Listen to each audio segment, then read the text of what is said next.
大家好，又係我，今日又係洪師傅分享裝修介紹。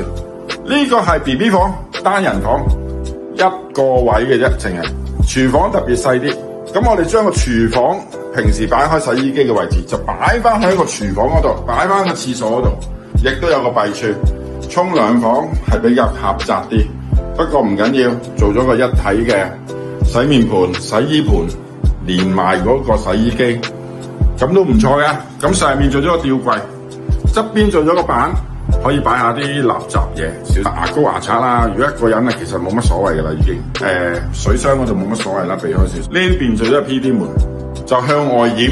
咁呢邊咧就做咗個櫃，埋嚟做咗個細嘅獅子櫃。呢邊就擺個細雪櫃，埋邊上面全部呢啲都係做衣櫃嚟嘅。嗱，呢邊都係做咗個一體櫃，拉埋去嗰個床嗰度做成一體。咁佢就唔用梳化啦，直頭用張按摩椅就坐喺度，或者有時平時坐床啦。咁啊呢邊做個電視機啦，電視機就俾佢平時我哋休息嘅時候可以喺度睇電視啦。一個衣櫃咧又係下邊又係下身又係衣櫃嘅。好啦，我哋講翻廚房啦。廚房咧我哋收窄咗嘅，覺得位置都舒服啲嘅，兩個人亦都可以喺度煮飯嘅。咁點解冇爐嘅咧？佢就唔用嵌入式嘅爐，佢係擺兩個明爐喺度得啦。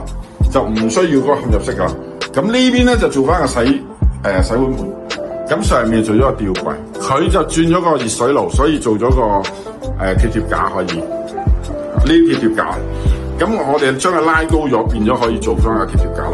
我哋今日又係介紹咗咁多，多謝大家。靚女都識享受，一個人整翻個按摩椅翻嚟摸下。